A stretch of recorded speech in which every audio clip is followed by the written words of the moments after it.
है, इसमें बस चिंगारी लगने की देर है। जैसे ही चिंगारी लगेगी तो बीजेपी का पूरा किला जो है वो यहां पर ढहता हुआ दिखाई देगा। और एक नहीं, दो नहीं, तीन नहीं, बल्कि 4 बड़े राज्यों में भारतीय जनता पार्टी की सरकार खतरे में है। जी हां, सबूतों के साथ आज हम बात कर रहे हैं और कैसे एक के बाद एक बीजेपी के हाथ से राज्य निकलता चला जा रहा है। भारतीय जनता पार्टी में मची स्फूट की आखिरकार क्या मायने हैं? क्या जो फैसले लिए जा रहे हैं वो सर्वसम्मति से नहीं लिए जा रहे हैं? क्या फैसलों को थोपा जा रहा है? और कब तक आप चीजों को थोपते रहेंगे? कभी तो गुस्सा फूटेगा और कभी तो बगावत होगी, और बगावत की शुरुआत अनिल विज कर चुके हैं।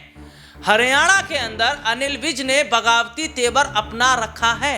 हरियाणा में जब से नायब सिंह सैनी ने सीएम कुर्सी संभाली है और सारे विभाग नायब सिंह सैनी के जिम्मे सौंप दिए गए हैं, उसके बाद से अनिल विज का गुस्सा रुकने का नाम नहीं लेता नजर आ रहा है। क्योंकि अनिल विज तो ये कह चुके हैं कि सीएम साहब इन दिनों खटोले पर डोल रहे हैं इधर उधर, और खटोले से नीचे आएंगे तो उन्हें हरियाणा की सियासत के बारे में पता चलेगा।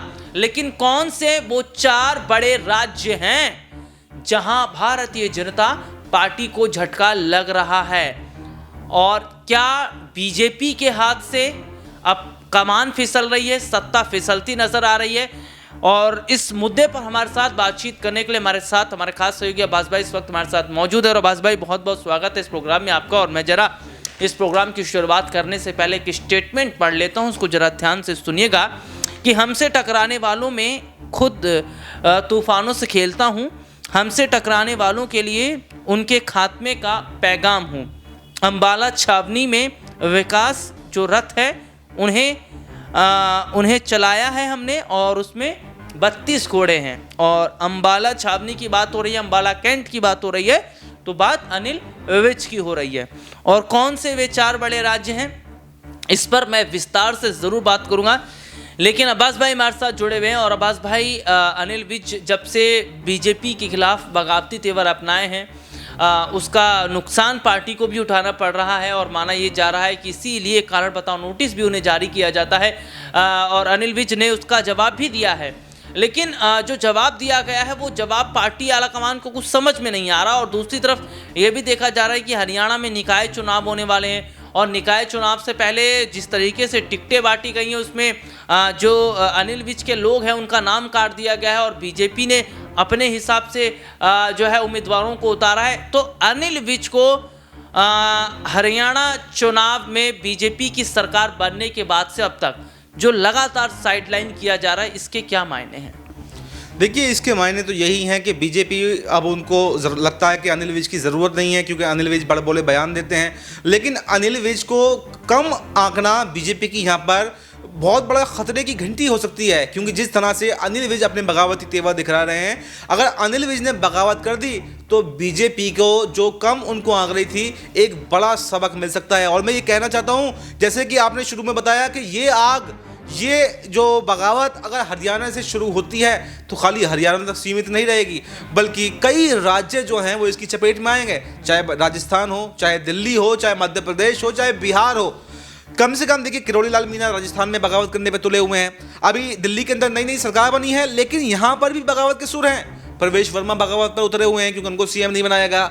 मध्य प्रदेश की बात कर लें तो ज्योतिरादित्य सिंधिया जो पहले कांग्रेस से बीजेपी में आए थे, लेकिन अब बीजेपी के अंदर भी खुश नहीं है, तो फिर से बगावत पर उतरे हुए हैं। और बिहार में तो आप पूछिए मत, नीतीश कुमार तो चुनाव से पहले कभी भी ऐलान कर सकते हैं और यहां पर बड़ा झटका बीजेपी को दे सकते हैं। तो यानी अब देखना यही है कि आखिर बगावत किस राज्य से शुरू होने वाली है। क्या अनिल विज पहले वो व्यक्ति होंगे जो बगावत करेंगे? क्या किरोड़ी लाल मीणा पहले व्यक्ति होंगे, या नीतीश कुमार होंगे, या फिर प्रवेश वर्मा होंगे? बस देखना यह है कि जो ये पूरा का पूरा एक बारूद का ढेर कह सकते हैं, बारूद का ढेर है, इसमें बस चिंगारी लगने की देर है। जैसे ही चिंगारी लगेगी तो बीजेपी का पूरा किला जो है वो यहां पर ढहता हुआ दिखाई देगा। और इसकी सबसे बड़ी वजह यह है कि अपने फैसलों को दूसरे व्यक्तियों पर थोप देना, कोई सर्वसम्मति से फैसले ना करना।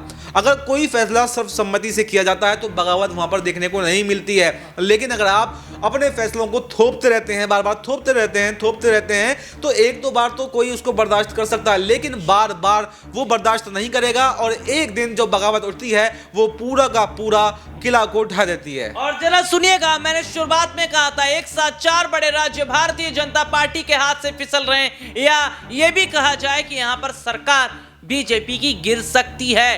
पहला राज्य है हरियाणा। हरियाणा में जब से बीजेपी की सरकार बनी है, अनिल विज के बगावती तेवर नायब सिंह सैनी के लिए ठीक नहीं है। अनिल विज यहां तक दावा कर रहे हैं कि 32 घोड़े मेरे साथ हैं। इसका मतलब है कि इशारा वो कर रहे हैं। हालांकि सूत्रों से जानकारी जो हमें मिली है वो है कि केवल 15 से ज्यादा विधायक हैं। 32 का जो आंकड़ा उन्होंने रखा है वो अपने हिसाब से रखा है, लेकिन 15 से ही ज्यादा विधायक उनके पास हैं। तो यहां पर देखा जा रहा है कि अनिल विज अगर 15 से ज्यादा विधायक लेकर कांग्रेस में शिफ्ट हो जाते हैं तो आराम से हरियाणा में नायब सिंह सैनी की सरकार गिर जाएगी। दूसरा बड़ा राज्य है राजस्थान। राजस्थान में फोन टैपिंग का मामला उठता है और किरोड़ी लाल मीणा जो अपनी ही सरकार पर फोन टैपिंग का आरोप लगाते हैं। हालांकि इसमें देखा जाता है कि किरोड़ी लाल मीणा जिन्होंने अपनी सरकार पर फोन टैपिंग के आरोप लगाया और उनका समर्थन विपक्ष के एक बड़े चेहरे ने किया, कांग्रेस के बड़े चेहरे सीनियर लीडर अशोक गहलोत ने। अशोक गहलोत ने जिस तरीके से मीणा का समर्थन किया, उसके बाद ये बात तय हो गई कि मीणा और गहलोत मिलकर कुछ तो खिचड़ी पका रहे हैं। और खबर सामने आती है कि मीणा विधायकों को तोड़ने की कोशिश कर रहे हैं, यानी राजस्थान में कोशिश क्या कर रहे हैं, विधायकों को तोड़ने की। विधायक लेकर वे कांग्रेस की तरफ चले जाएं और कांग्रेस की सरकार बन जाए। और तीसरा बड़ा राज्य आ जाता है महाराष्ट्र में। महाराष्ट्र में भी जब से सीएम फडणवीस की सरकार बनी है, आप देख लीजिए, एकनाथ शिंदे बिल्कुल खुश नहीं है, अजीत पवार खुश नहीं है, और बीच बीच में देखा जाता है कि कभी शिंदे की मुलाकात शरद पवार से होती है, कभी अजीत पवार की मुलाकात शरद पवार से होती है। तो ऐसे में हाल ही में पंकजा मुंडे उनको भी कारण बताओ नोटिस जारी किया गया था। तो ऐसे में अपने दर्शकों को बताऊं, ये 3 बड़े राज्य हैं और चौथा बहुत अहम है, जिसको मैं बता रहा हूँ वो राज्य नहीं है, वे राजधानी है। वो केंद्र शासित प्रदेश में आ जाता है। भारत की राजधानी है दिल्ली। और दिल्ली में अभी हमने हाल ही में क्या देखा, पूरा माहौल सियासी बना पड़ा था। बीजेपी ने जहां पूरी ताकत चुनाव जीतने के लिए लगा दी, लेकिन चुनाव जीतने के बावजूद भी वो सीएम नहीं तय कर पा रहे थे कि सीएम बनाया जाए तो किसे। तो सीएम आखिरकार उन्होंने बहुत सोच समझकर जो बनाया वो है रेखा गुप्ता को। रेखा गुप्ता जो कि महिला चेहरा है और बहुत सोच समझकर रेखा गुप्ता को बनाया। लेकिन रेखा गुप्ता के सीएम बनने के बाद बीजेपी में बगावत शुरू हो गई। प्रवेश वर्मा का नाम ही कट गया। प्रवेश वर्मा जो कि दिल्ली के विधानसभा चुनाव से पहले ही चर्चाओं में बने हुए थे कि बीजेपी की सरकार बनेगी तो प्रवेश वर्मा को सीएम बनाया जाएगा। प्रवेश वर्मा जिन्होंने 2 बड़े दिग्गजों को नई दिल्ली सीट से यहाँ पर बड़ी पटकनी दी, एक संदीप दीक्षित, दूसरे आम आदमी पार्टी के प्रमुख अरविंद केजरीवाल, जो जिनके चेहरे पर ही चुनाव लड़ा जा रहा था।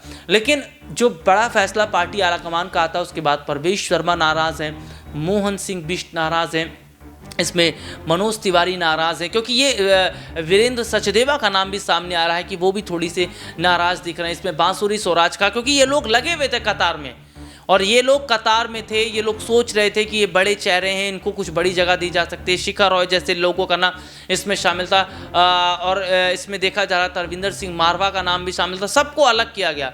हालांकि कईयों को कैबिनेट में जगह दी गई, लेकिन प्रवेश वर्मा का रोल जिस तरीके से काट दिया गया, कैबिनेट भी दिल्ली का जो उन्हें ठीक ठाक नहीं दिया गया है, डिप्टी सीएम तक नहीं कोई बनाया गया है, केवल एक ही सीएम रहेगा। तो ये जो स्थिति देखी जा रही है, हर तरफ बगावत बगावत बगावत, इसको अब्बास भाई कैसे देख रहे हैं? देखिए राहुल जी, समय हमारे पास थोड़ा कम है, बस शॉर्ट में जवाब देना चाहूँगा। बस मैंने अभी पहले भी कहा था कि बगावत शुरू होने की देर है। बीजेपी अब बिल्कुल बारूद के ढेर पर खड़ी हुई है, और बस ये बगावत कहाँ से होगी, बस ये देखना दिलचस्प होने वाला है। क्या दिल्ली से बगावत होगी, क्या हरियाणा से बगावत होगी, क्या राजस्थान से बगावत होगी? जहाँ से भी बगावत शुरू हुई तो ये बगावत 4 राज्यों में तो हम कह ही रहे हैं, 4 से ज़्यादा राज्यों में भी फैल सकती है। यानी इसमें बिहार का नाम भी है, मध्य प्रदेश का नाम भी है, कई सारे और भी नाम हैं जहां पर बीजेपी की सरकारें हैं। तो यहां पर बगावत से पूरा का पूरा बीजेपी का किला ढह सकता है, क्योंकि बीजेपी अपने फैसलों को थोपना जानती है, वो सर्वसम्मति से फैसले नहीं लेती है। बीजेपी का आला कमान सिर्फ 2-4 चेहरों पर सिमट कर रह गया है, अमित शाह, नरेंद्र मोदी जी, जेपी नड्डा जी और राजनाथ सिंह जी। बस 3-4 चेहरे ही ऐसे हैं जहां पर बीजेपी का आला कमान सिमट कर रह गया है। तो ऐसे में जब जब जब कोई तानाशाही की तरफ बढ़ता है, जब जब अपने फैसलों को थोपने की कोशिश की जाती है, तो पार्टी के अंदर विरोध होना लाजमी हो जाता है। और ये विरोध अभी का विरोध नहीं है, ये सालों से देखते आ रहे हैं। जब से 2014 के अंदर केंद्र के अंदर सरकार बनी है, तब से ऐसा देखा जा रहा है कि हर राज्य में कोई चुप तो भले ही हो जाता है, लेकिन क्या है, वो बगावत नहीं कर पाता, क्योंकि केंद्र के अंदर सरकार बनी हुई है। लेकिन इस बार तो केंद्र की सरकार भी हाशिए पे रहा है। अगर ये देखिए आप, मैं बहुत बड़ी बात कहने जा रहा हूं कि अगर नीतीश कुमार और चंद्रबाबू नायडू ने अगर समर्थन केंद्र से वापस ले लिया, तो सिर्फ 4 नहीं हो सकता है, ये संख्या जो है राज्यों की 7-8 पहुंच जाए। 7-8 राज्यों में सीधे बगावत हो सकती है अगर केंद्र की सरकार यहां पर गिरती हुई दिखाई देती है। जी जी। तो ये देखिए बहुत बड़ी बात है कि जिस तरीके से हमारे जो सहयोगी उन्होंने भी विस्तार से बताया। और क्या आपको भी लगता है कि अगर जो इन 4 राज्यों की अगर बात करें जहां पर बीजेपी के अपने ही बगावत कर रहे हैं, क्या इसका नुकसान बीजेपी को इन जगहों पर होगा? अगर होगा तो क्या बीजेपी के हाथ से सत्ता भी फिसलती नजर आएगी? इस मुद्दे पर आपकी क्या राय है, कमेंट करके जरूर बताइएगा। फिलहाल आज के इस प्रोग्राम में इतना ही। मुझे मेरे सहयोगी को इजाजत दीजिए। नमस्कार।